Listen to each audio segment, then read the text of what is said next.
Future Blockchain Summit. We are here at the exchange stage. I really hope that you had a lot of fun today and yesterday, and I really hope that you already visited a lot of insightful conversations. I'm sure that our next one will also give you a lot of insights, and it will also give you a better understanding of blockchain technology. I'm really excited that today we're going to talk about, and we have representatives from management team from different protocols, and they will definitely share with you lots of information, how the technology works, and how, in this case, it can benefit you. So, I'm really excited to be here. I'm Vovchok. I'm ambassador at Metaverse, or you might have heard as Innovation. I'm also ambassador at Blockchain Association of Ukraine, and I am very often MC and moderator at blockchain conferences. I'm really excited to be here, and I'm really excited to talk about technology in UAE. For this, I'm really happy to have our amazing panelists. So please give a big hand to Farkhad, Shagulyamov, CEO at VELAS Network. Give him a big hand. Please take a seat. Yes, we also really happy to have Alex Davis, founder and CEO at Mavryk, ex-CIO at Tezos. I'm also happy to invite on this stage Arto Bendiken, STO at Aurora Labs, near Protocol. Please give him a big hand. He's actually, I saw that he was somewhere here. I'm sure that he will shortly join our conversation. And Arto, if you can hear me, please come on stage. We're waiting for you. And last but not least, please give a big hand to Rhett, Oudkerk, CEO at Zaisan and EOS Network. EOS Network Foundation. Thank you so much for coming. Once again, our speaker, Arto, is about to join us, and we will start. Let's start from this. As I said earlier, we're going to discuss UAE, a sandbox for Web3 innovation. But before we'll also jump into this topic, as far as you're represented here, really exciting technologies. So we have VELAS Network, we have Tezos, we have EOS. Soon we'll also have Near Protocol.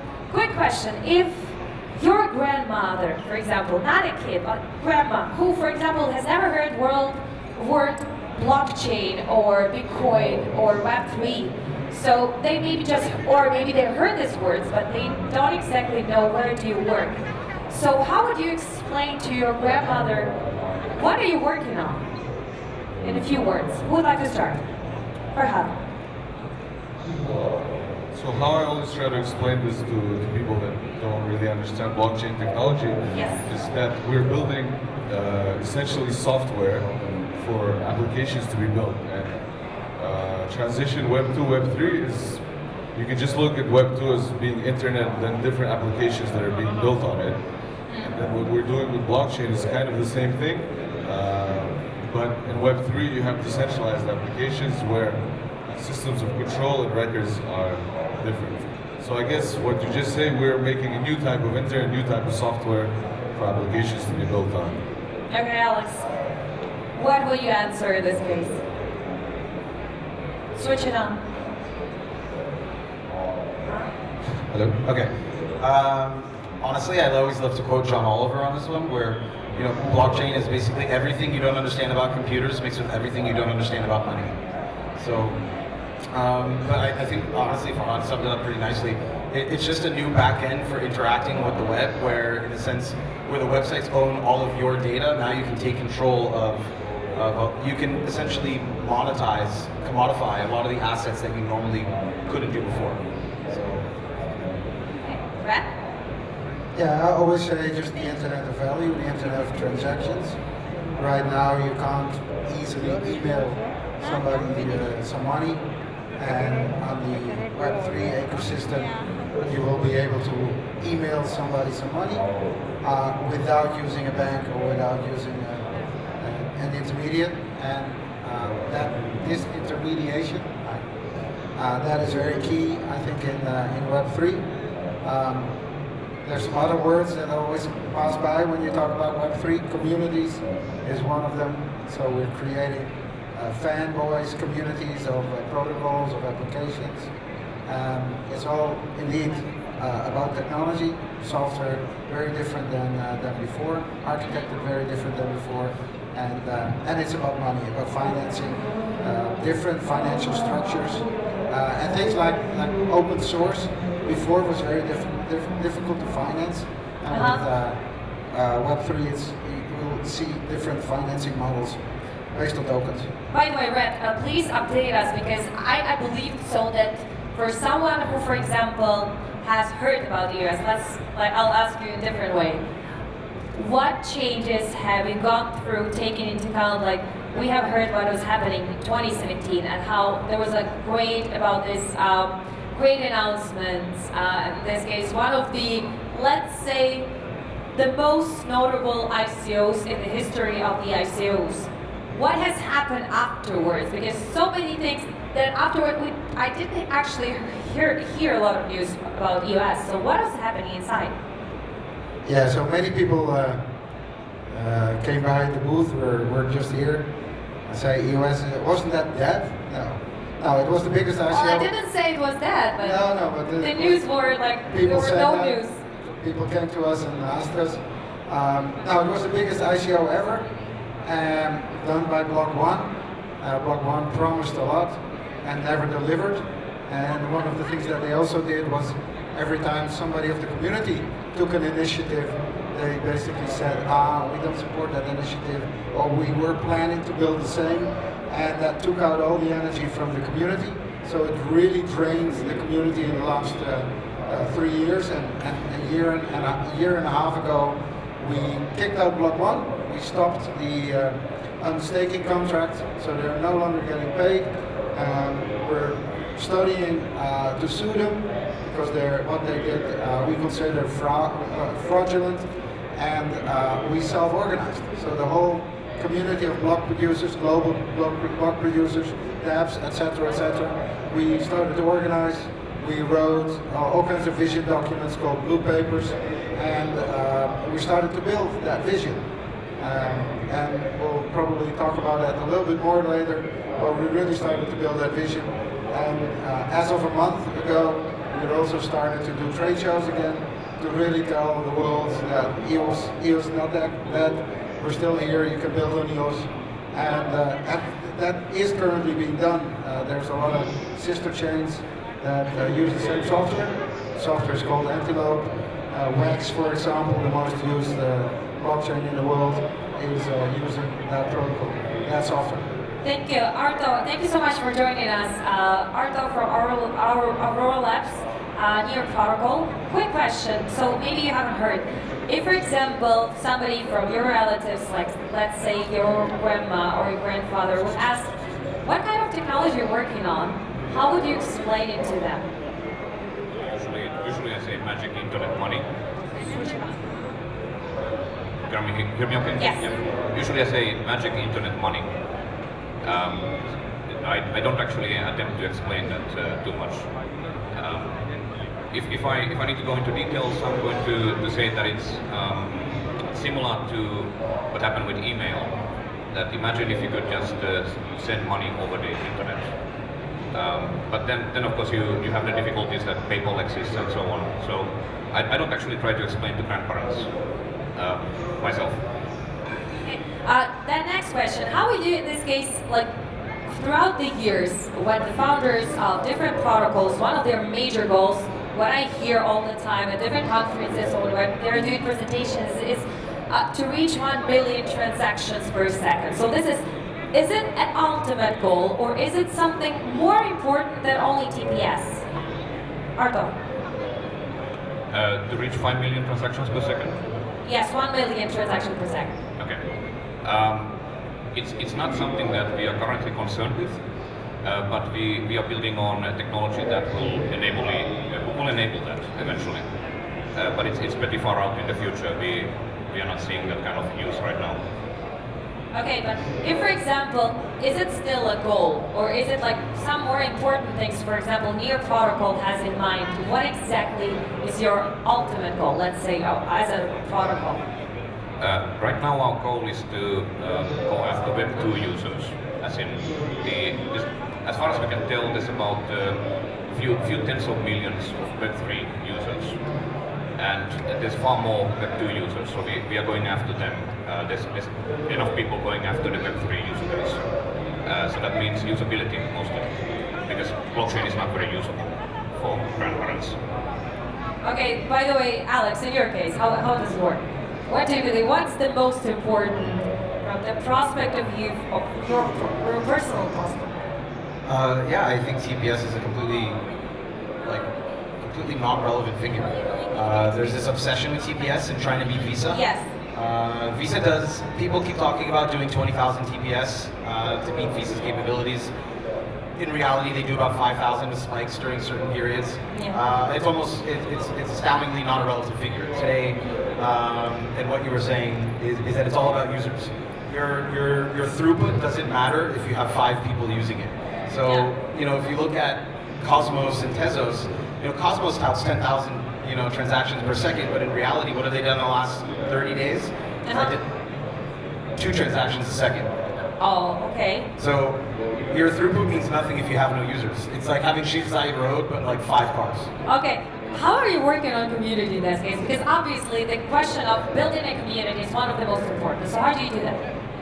I think it all starts, every blockchain essentially, regardless of what everybody wants to tout to claim, every blockchain has a centralized entity behind it that pushes it forward in some capacity. A founder, a community that groups together in some collaborative way, a foundation, for example. The idea that the founders and the teams are all developer focused and not, or toxic. If you look at, for example, the layer ones that have all started post-Ethereum, the ETH killers, so to say, back in the day, they've astoundingly failed to actually build bigger than their own fishbowls. So Ethereum is one big network effect, and that same money trickle down economics moving forward.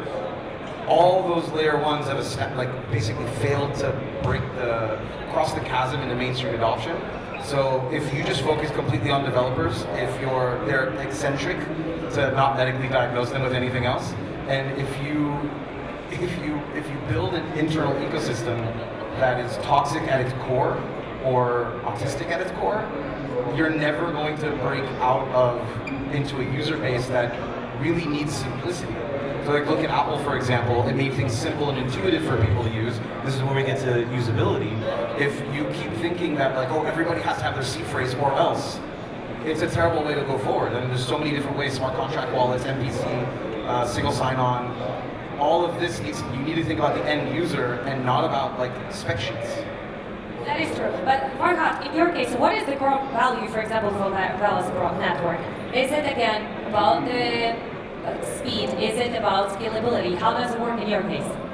So, yeah, speed scalability is important, but I agree very much with the guys that speed and scalability has to be for a concrete use case, right? So right now we are probably the fastest blockchain and the fastest EVM, and we're pushing close to 100,000 transactions, but that's not really relevant at the moment because there's no such use cases. But we are working with partners that have a vast amount of user base, so traditional companies in Web 2, in gaming, in the movie industry, in the motorsports industry that have really potential to fill up these transactions, these blocks. So what we focus on is, scalability, security, and all the blockchain parameters we have to keep in mind. But VELAS' goal is to unify all the other blockchains to help them unload, because like Ethereum, this is the biggest community for developers and the most dApps, but it's very slow. So we also are EVM compatible. So we want to have all the other chains using one system that can connect to everything else. And that's the only way you can build Web3. Yeah, that is true. But also, how are you building in this case community? Because one of the most important things is really to have a lot of end users. So can you please maybe share some of your marketing tools or something like that? How do you work on that? So Yeah, or if you want to go. No, I was gonna say you guys sponsor Ferrari, so every time one of their cars catches fire in one of the races, you guys get a lot of screen time. Yeah, that as well. So I mean, yeah, through big partnerships, exposure. But the reason why we do these big partnerships is to develop concrete products. And we want to convert the non-users into users by giving them real-life usable applications that are not forced upon them, that is something that's inherently natural, that brings them closer to their communities and to their goals. Rhett, let's talk about right now the US community, as you said, because right now you have to build it probably, I wouldn't say from scratch, but you have to revive the community. How are you doing this right now? Well, funny thing, people come back automatically. When the US community, US Foundation was established, several people were hired, and these people were able to hire the software developers of Block One. So we basically got everybody back into the ecosystem. And last week there was Singapore 2049. I wasn't there, but I saw the pictures and I said, hey, Thiago from EOS Rio is there, and Myra from EOS Asia is there. And so it's very funny to see that the passion that was 4 years ago around EOS and the strength of the community that was at that time. There's a lot of people that left, but they still have their heart in the right place, so they're coming back. And so that's a good thing. A few remarks on your TPS discussion. Yes, if you don't have the volume yet, then TPS is not very important, and getting customers is more important. The WAX ecosystem has those use cases, 13 million accounts, Alien Worlds, and a few of those games are really pumping up the whole blockchain, and 4,000 complex transactions per second. And then the hardware architecture is getting limited, so you have to architect new hardware, and TPS is important there. So WAX is the number one. We're trying right now to scale that and find all kinds of interesting and clever ways to really scale that up, because TPS for us is a problem right now. I see. Arto, I would like to jump to your protocol. I know that in your case, you're not exactly working on the building community. You have specific your goals. But I have been observing as well near protocol and general near foundation how they're actually building quite a good and big ecosystem. But also, can you please dwell upon how they are doing this? I'm sure that you might have discussed this. This is one thing, and the other one. What are, in this case, when you build in the community, what major use cases for businesses you're offering? Well, let's level here. The user acquisition story in blockchain is much as Dubai's or the UAE's. For the UAE, it's zero taxes. It got a lot of us interested and moving here, and then we found something else to stay for. In blockchains, there's a lot of deeply capitalized entities, some of them represented here, who basically give out free money to projects that will build on their chains, and with the hope that those developers will stay. So I heard even like a couple of projects here that were actually fighting for the grant from NEAR, and actually some of them get quite successful. Yes, and so the grants programs, I think that the reality of the grants programs in many cases is that you try to shovel money out the door as quickly as possible. So that's just the current reality of blockchains in many cases. Now, I'm not involved in that myself, I'm on the technology side, but in terms of what kind of use cases we are looking for right now, well, with the bear market, we've pretty much shifted to looking at Web 2 instead of Web 3. So business development is soliciting some interesting cases for us. I believe right now we are looking at games as one category. So you're trying in this case gamify from like let's say traditional gamify developers. You want to attract them into Web 3 ecosystem, right? How do you do that? I didn't quite catch that. Can you repeat, please? So the question is, as you said, is for example, one of the examples is gamify. So we're trying to get like traditional developers, gamify developers, to invite them and build games in the metaverse, right? Right. Okay, can you please develop on this and tell us more? Maybe some of the examples as well. That would be interesting. Well, the most important thing is for us now that we are pursuing such a path, is that there must not be any kind of poor user experience. So there must not be any situation where you are going to prompt the user to save a seed phrase or confirm the 13th word from the seed phrase. So what we are doing is something called progressive onboarding. This is pretty well supported with the NIR protocol. So initially, a user of a game would indeed not even know that there's blockchain on the back end. However, over time, say that he captures some value in that game, he might wish to realize this value somewhere else. He might wish to take self-sovereign control over this value. At that point, then there would be a progressive onboarding experience, which indeed gives him full control of his assets. Does that make sense? Well, that definitely does. Here we have representatives of, let's say, can you call your blockchain high-performance blockchain, right? What the biggest myths you have heard about your protocols you would like to debunk right now? Alex, about Tezos. Or would you like to confirm some of the myths?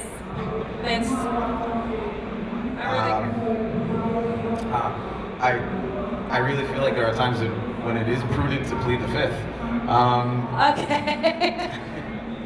Well, this is actually, everybody's expressing your opinion, your experience, so you're allowed to do that. I really want you to share like more personal experience working on these protocols, because you can actually tell us how it is like to be inside your skin. Let's say it like this. I would like to know, for me, Arto, how are you in this case? How are you building a protocol? Alex, how are you been working on, in this case, what are the major goals from CIO, Chief Innovation Officer? So I would like to know, for example, what is going inside. If, for example, you have heard something, people are talking about protocols, I would like you to say, oh, no, this is wrong, or this is right. So what is wrong, what is right? I think it all comes down to how we approach either building communities and treating enterprise and treating users and balancing the technology with the onboarding of users. I think there's a really big push right now, especially on layer 2s, and with all due respect, but not to Aurora, but specifically the Ethereum ecosystem. Yes. You have like one layer 1 who's like in its time was glorious, but now is outdated. Yeah, and we fails to upgrade for the most part, and the merge is not an upgrade. Like at Tezos, we've been running proof of stake for 5 years. Like they're half a decade behind on this technology. So it's now you've got like what 10 something layer 2s that have built for Ethereum, and each one is a secluded island from each other. And then you've got wobbly bridges, or like shaky bridge. I mean, like literally the bridge between Crimea and Russia is more secure than bridges bridging between L2s or layer 1s. By the way, I'm really sorry, because we were supposed to have here representatives of layer 2. Unfortunately, they couldn't come, but I would love to have them here, because I would love them to hear what you have to say about layer 2s. Well, we did at Davos. He was there for Davos, but yeah. It's you essentially ended up building like these secluded islands off from a chain that's not good. So you need to have a good base layer chain, which, by the way, props to NIR for having. But with Ethereum, you don't have that. Then you've got secluded islands again. So what you really need to end up having, again, from a user perspective, both on scalability and speed, where it is important, is that you need to have a good, secure base layer. Perhaps have the layer 2s built out for that for interdependent use cases. So you can have a layer 2 for gaming, a layer 2 for DeFi, or open finance. I'm trying not to use the word DeFi anymore. Layer 2s for, even just like Instagram on its own layer 2, for example. So a bit of a Cosmos model, but they need to interoperate with each other natively to the point where the developer perspective and the user perspective, it's one monolithic blockchain across the board again. So you're not building on Aurora or Arbitrum or Optimism. Tezos is about to get a layer 2 as well. You're building on this one infrastructure. You build on AWS. I've never heard someone come to me and say, so guys, we're building on AWS and we pick the best servers in Ireland. Screw the ones in like South Africa. No, I mean, no one really thinks like that. It's not a thing. You're building on one unified platform, and that's really how you have to treat it from a user perspective. Thank you, Rhett. Yeah, what we do is we really believe in inter-blockchain communication, and we are building fast finality in parallel. It's currently being built by the same team. Is it like your biggest myth? No, it was a promise in the original white paper that was never delivered. Okay. And now we're building that. So that you, as a result for the user, is that it doesn't matter where your NFT is or your tokens is, or if you have wrapped Bitcoin on a chain or you have your NFT somewhere, you want to send it to somebody else, the wallet takes care of it. He knows where it is and he knows where the other person is. And inter-blockchain communication makes that possible. And with fast finality within 3 seconds, it's the same way you do your PIN transaction anywhere. You tap your telephone or your card and it's done. Yeah, the whole experience, blockchain Web3 should be a transaction-based, or I called it the Internet of Transactions, the Internet of Value. So it needs to have the same experience as the current payment systems. It's like you put your signature somewhere, you do a payment transaction. So the whole experience needs to be very fast, very quick, and that's why fast finality is very key to do inter-blockchain communication. Then you can have your Because in this case, like you can do kind of like big amount of transactions per second, but when it's finalized, that's one of the biggest. Yeah. So if you have like to get 1 million transactions per second, the only thing you need is 1,000 chains of 10,000 transactions per second. So in case of EOS, you have heard about ZK rollups, optimistic rollups, and other like layer 2. What is your opinion regarding layer 2 protocols? Yeah, we build those on layer 1. We build everything on layer 1. Just make it connect everything with inter-blockchain communication and fast finality. Okay. Very simple. Thank you, Farkhad. Yeah, so The biggest myths you have heard about VELAS network, if you like to debunk. I don't know what the myths are. I try not to listen to a lot of gossip. We just try to put our head down and build. But I do agree that blockchains right now, they're like separated islands, and the whole point of VELAS is to try to put everybody together, right? Yeah, in terms of finality, we already have 0.4 second finality, and in terms of layer 2, we are layer 2 for Ethereum, and we're layer 1 in our own using Solana chain codebase, which is using a different programming language. So the whole point, and I do agree that the bridges and the seamlessness is not quite there yet in the whole industry. There's been a lot of hacks, there's been a lot of problems, but then cybersecurity and the way you structure your security data points is very important. You'd be surprised to see how a lot of these companies holding other people's money is not taking care, not putting the proper procedures in place. We work quite closely with our partners from cybersecurity companies all over the world, and security for us is very, very important. And so we basically try to unify all the blockchains and bridge Web 2 to Web 3 and try to educate people and have the systems and the software and the hardware that's powerful enough to run everything. And our stuff works right now, right? So we do, even on the Ethereum side, we do almost 40,000 transactions a second. And as I said, our finality is already under 0.4 seconds. Thank you, Arto. What's your view in this case? What's the biggest myths you have heard somebody who has heard from like talking about new protocol, and how the myths you like to debunk? I really don't pay attention to that. I don't have the time and energy. I don't know. You must know that in the blockchain space, the Twitter comments, Reddit comments, and the like, they are absolutely toxic. Just thousands of so bad comments that you couldn't repeat them legally in this country. But I'm sure that you have something to say. If you're maybe, what do you read Reddit? Yes, I do. Accept those comments. Jitter notifications. Which one better for you? Discord. Which one is your favorite? Well, Discord I try to avoid. Telegram I try to avoid. Okay. High noise environments. But what I would offer instead is a final comment on the TPS matter. Yeah. So TPS only matters if you're building on technology which isn't able to scale at all. So for example, the original Ethereum, 1,000 transactions a second, well, you have no future, right? So beyond that, as soon as we are all building on technologies that have a plausible path towards some level of scalability that's usable, then that becomes much less of a concern. So that certainly is a red herring these days. Okay, but what's your views still on layer 2?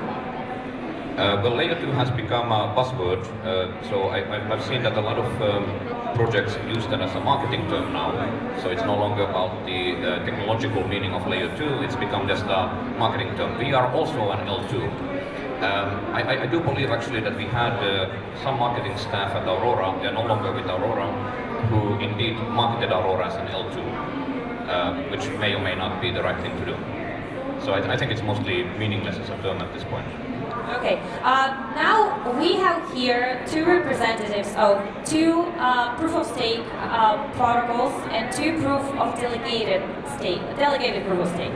So my question is, who among you were supporting Bitcoin maximalists in the past, back in their back earlier future? I don't support any maximalism. Sorry? I don't support really any maximalism whatsoever. I think it's a toxic wasteland, whether it's religion or tribalism or technology. Okay. Is the question to admitting to having been a Bitcoin maximalist? Yes. I will admit.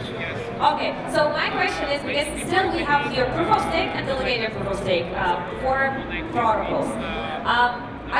Because I was here, I was listening to these debates for many years, and it's still interesting actually to get different points of view. If about Bitcoin mining, one of the biggest issues that if, for example, Bitcoin mining, because of energy consumption, that's the biggest issue. That's why proof of stake is better. But if Bitcoin mining is using, for example, renewable energy sources, would you still believe that in this case, specifically proof of work is the best consensus algorithm to keep a layer 1 really secure, really decentralized? In this case, the true blockchain. Is it true or not? The majority of 51% attacks that occurred on blockchains are on proof of work. Yes, but recently, I also liked the comments by Emin Gansirer when he, after the merge, he tweeted and he commented on Vitalik's Buterin tweets that right now for proof of stake it's enough 34.5% for attack. Is it right or wrong? He texted, he tweeted, in response to after the announcement of merge, right now the proof of stake, in this case protocol, can get it's enough 51% is already you don't need it. It's enough 34.5% for proof of stake. In order to actually buy up that amount, you'd have to have an extraordinary amount of money, and you'd be buying up the entire order book, and it makes it almost, again, economically unfeasible to do such a thing. But to the earlier part of your question, when it comes to if Bitcoin is using renewable energy, is one, there's a couple of plays to this. No, I still think it's a dramatic waste of energy that you could be using for anything else. Just because it's renewable doesn't mean that it can't be better utilized. Another thing is that I've had Bitcoin maxis, because I belong to a group chat in Israel with a bunch of Bitcoin maxis, and they were talking about building a Dyson sphere in order to power Bitcoin in the future. And if you don't know what a Dyson sphere is, it's essentially a big kind of structure that gets built around a star, a physical star in space. And we can't keep ACs on in some parts of the world, like Europe this summer, and they want to build a structure around something bigger than a planet in order to power Bitcoin. I think that's just the most insane thing I've ever heard. So proof of stake does work. It's been proven to work. It's been proven to be secure. And inflation is not a bad thing. Today's inflation in the economy is, but it's skyrocketing. But regulated inflation is not bad in order to keep the system moving forward. Okay, Arto, in your case, I know that here one of the major goals as well is they really care, they have a lot of sustainability initiatives. Can you also say it from the perspective of NIR? Well, yes, NIR does say that NIR and Aurora are fully carbon neutral. But personally, I find some irony in discussing this topic in the most energy-intensive city in the world. And personally, I don't subscribe to a scarcity mindset. So this is not a topic that bothers me that much. For example, Dubai uses more than 1 billion liters of water every day. more than 300 million gallons of water every day. 90% is desalinated seawater. Meanwhile, California seems unable to do the same because they apparently don't have enough water. That's I think- California. Was that? It's California. They can't seem to do anything right. Right. So I think that these kind of things are solvable, and I don't much worry about that. I think we are all, or most of us are very happy Bitcoin exists. It's effectively digital gold. Thank you, Rhett. Yeah, Bitcoin is digital gold. I think we need a spectrum of solutions, and for digital gold, I'm very happy that we have proof of work, and that's very decentralized, and that the architecture could revolutionize the energy sector. I think I had some interesting debates about that yesterday with people, and I think the theory and the research of that is supporting that. And the rest of the space, delegated proof of stake. We need multiple architectures. We're still pretty much in the early stage. The fact that we are basically talking on stage about these very technical, difficult concepts means that we're not user-friendly enough, and we need to build very user-friendly tech in Web3 to get adoption. And I don't think we should talk about like consensus protocols. Leave that to the back-end technologists. Okay, I'll ask you another question because it's also really important, because we really all the time, at the end of the day, the most important is user experience. So where, for example, where I would say we will get to the point that we can reduce user frustration and get developers joy. So developers will be happy about building the back end and, in this case, a front end, and the users will be happy. Right? Well, if you look at some of the ways, the Wax Cloud wallets, for example, very user-friendly. You just click on that you want to authenticate with Facebook, and you can start trading NFTs. That same product, that same technology is going to be available in the US as well. But then, how do you pay for it? For a very long time, that has been difficult. At least for 2 years, there were no easy on-ramps payment-wise. There was not a credit card company supporting the exchanges to make it very easy to purchase. Now that step was set as well. So very slowly on, all the barriers that really mass adoption would create are being taken away. And give it another 2 years and it's very user-friendly, I think, Web3. Yeah. Farkhad, Alex, who are you? I think we need to separate between users and developers, and the block layer ones or twos typically tend to think like, oh, we need to bring more developers. We get more developers, we get more projects, we get more projects, we get more users. I found so many as well requests to bring more developers communities into the ecosystem, right? Right, but you need to separate between a developer ecosystem and a user ecosystem. And if you look at what Apple does, they have advertising and campaigns and conferences specifically that target users. And they also have WWDC, Worldwide Developers Conference, that targets developers. And there's some users in there because the Apple community tends to be a bit geeky with things. But they tend to separate between the users and devs. And you need to give devs all the tools and resources to build easily. All the APIs, all the SDKs, everything, centralize that in one place. And I think a lot of layer ones tend to think like, oh, we're a decentralized ecosystem, therefore we shouldn't have one place to just house all this. You can gather that information and give them an easy experience. For users, you need to get rid of private keys. Everything else they also said as well, before you run out of time. Yeah, so for developers, I think we just need to give them the right environment, give the right tool sets and so forth, and scalability and possibility for them to jump from other chains that are not very efficient. And then for users, you need to give them things that are useful and that they will use, right? For example, we were talking about gamification. Nobody's really built interesting games that people want to play. These earn-to-play models people play because there's some inflationary model for them to get a quick buck. But at the end of the day, they're not very usable. But we are speaking to global leaders in the gaming world, and they all have an appetite for Game 3. That's why giving them scalability and the bridge to cross into Web3, because these guys have been living in the metaverse for 15 years, right? All the online games and all the gaming skins essentially are NFTs. So I think for users, it has to be one-click solution, something super simple, usable, and fun, right? To add to that for one moment, in terms of like proof of stake systems and governance and people, taking part in these ecosystems, there are a lot of layer ones today that in order to actually vote or take part in validation or governance of the networks, you still have to go into the command line and essentially be a developer in order to actually take part in this, in the execution of the community, well, not execution of the community, of the community's execution of protocol updates and governance.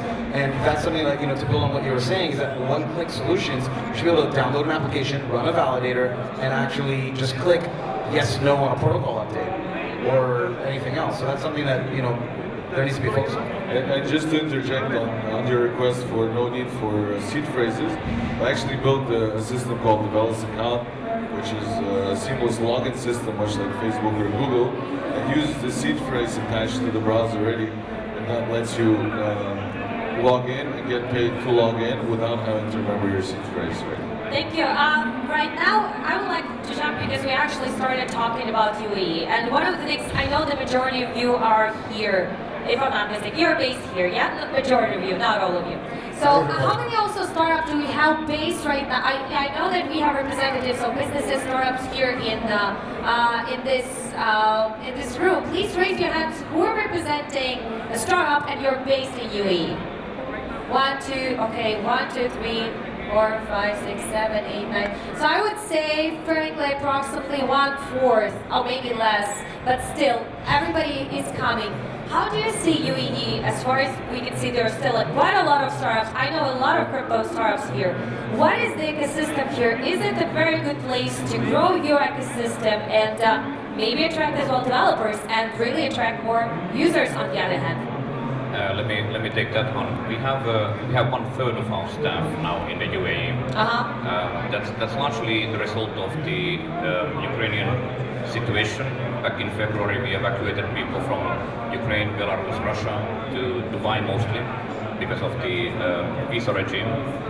But nonetheless, this is quite a good place for us right now. There is a large community here.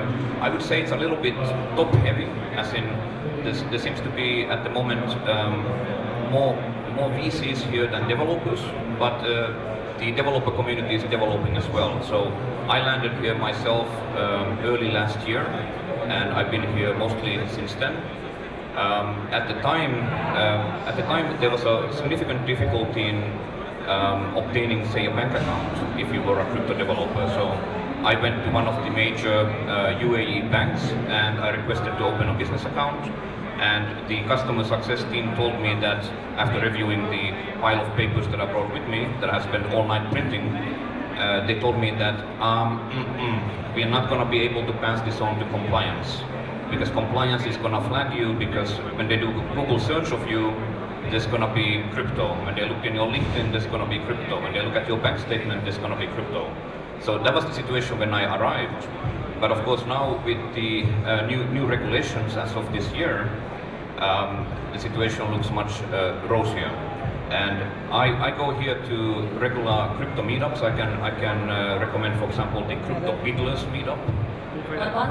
The Crypto Biddlers meetup.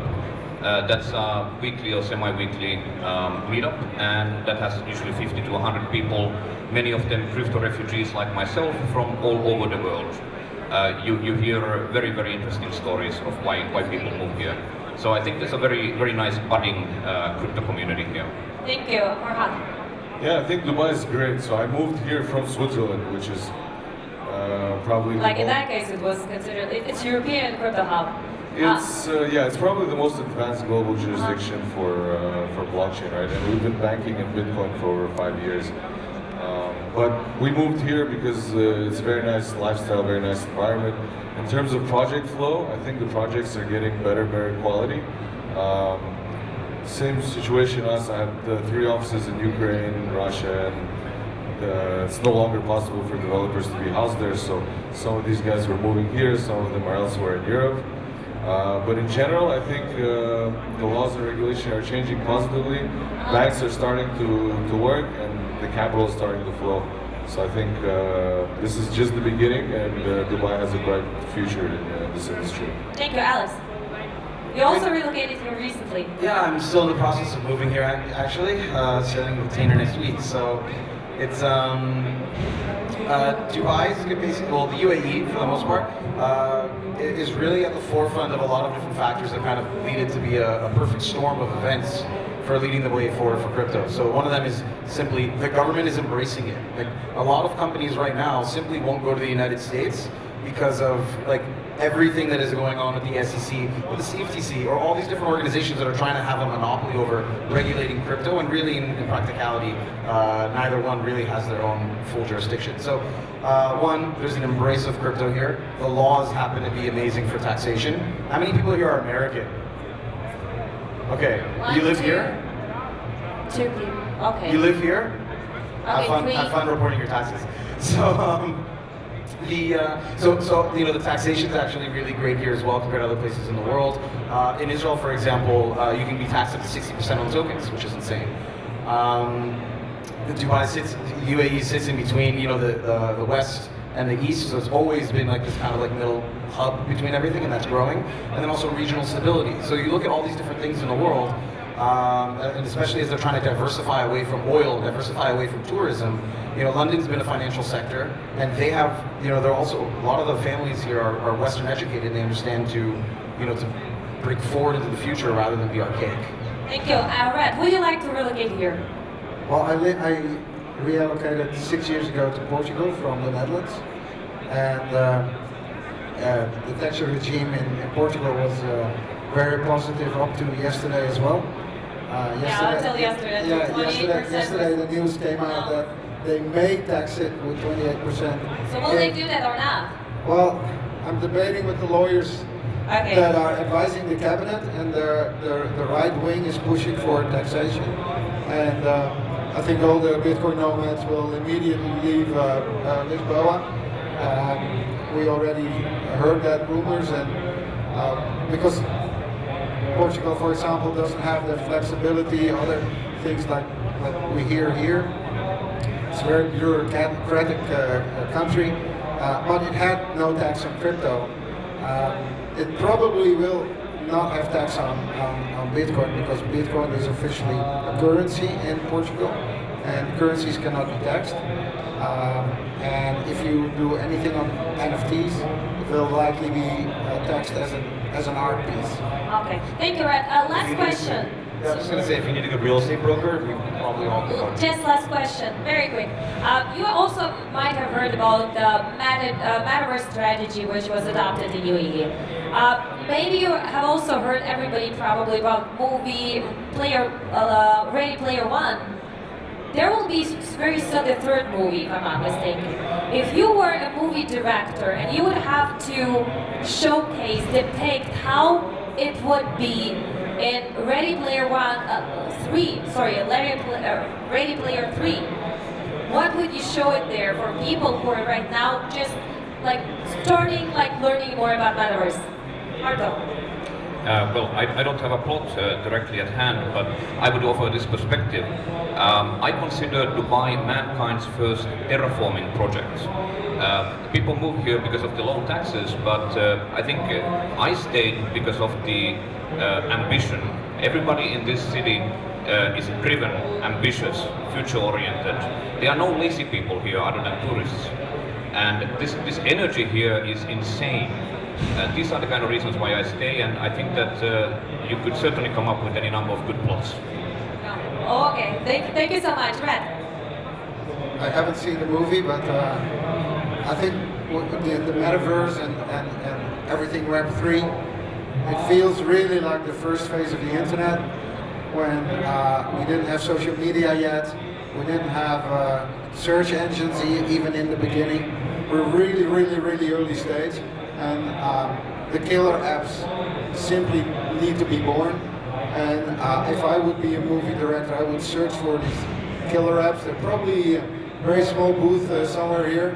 Try to detect them, whether they are somewhere here. Thank you. Farkhad? So I'm not familiar with that movie either, but in general, for me, the metaverse, as I told you, is more of a game instance for now, right? So you need something that unifies everything. And Dubai has a chance to do that because they're the most forward-thinking government and they're actionable. They take action and decisions very quickly.